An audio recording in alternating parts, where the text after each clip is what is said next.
Thank you for tuning into this and watching this video here today about the Elizabeth Kubler-Ross grief cycle. Um, and, I want to talk today specifically with how this relates to divorce. The grief cycle is meant to relate to any loss that you go through, and it applies to all of that in every way, whether you lose a loved one to death or a sibling or someone you're close to death. Um, At any rate, divorce is a type of death, absolutely, that happens to too many people, unfortunately. Especially in America. America is the highest place uh, where people get divorced. The highest divorce rate is in America. And that's very unfortunate. It's too common all now. It's all too common nowadays. But today what we're going to focus on is talking about this grief cycle we go through. And it really helps explain not only what you're going through, but it helps you get to a healthier place in your life because no one wants to feel grief their whole life. They want to move on from the loss they feel. And so, the first thing that you would feel when your spouse tells you they want to get divorced is rejection, obviously, but the first kind of feeling is denial. You can't begin to understand what's happening. You're very confused. Shock is very common. You're just like you can't believe what's going on, and it's like you don't, this for whatever reason, this person or for whatever you did, they've rejected you. They've decided that their life is happier without you in it, and they don't need you anymore. Extremely hard pill to swallow. Besides the death of a loved one, studies have shown that a divorce is the next hardest thing someone can go through. Then after you've gone through that denial phase, which who knows how long that can be. It's not like it's going to be a week. It could be months, right? This whole grief cycle could be a year or more even.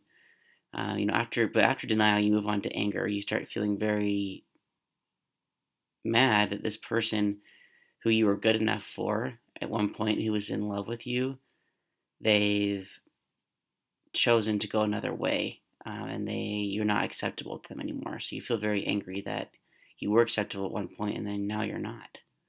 Based on whatever it is you did, you're not acceptable anymore.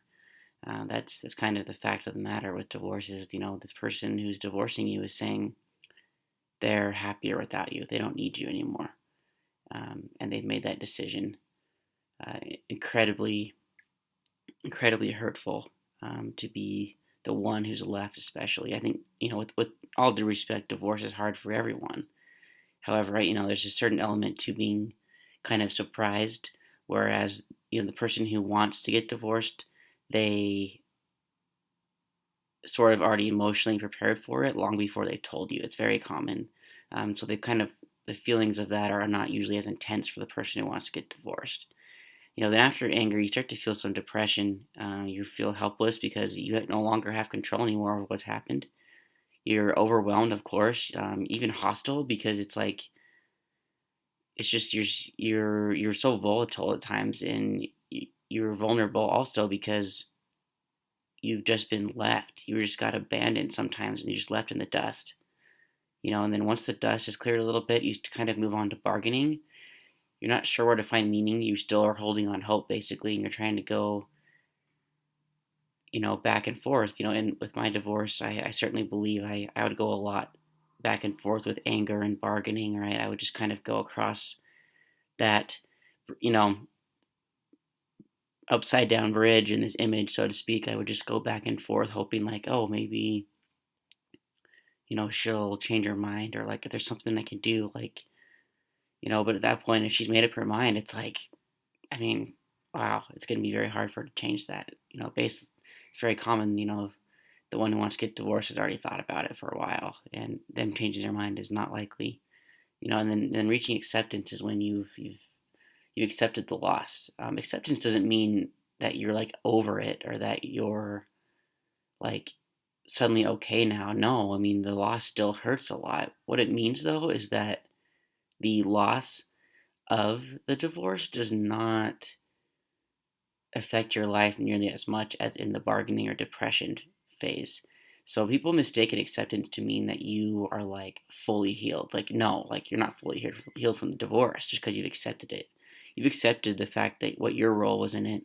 You've understood what caused your spouse to not feel loved enough to want to come back. But you're exploring the options of your new life and you're enjoying that part of it. And essentially, acceptance is saying you are no longer affected by her absence and you're happy without her.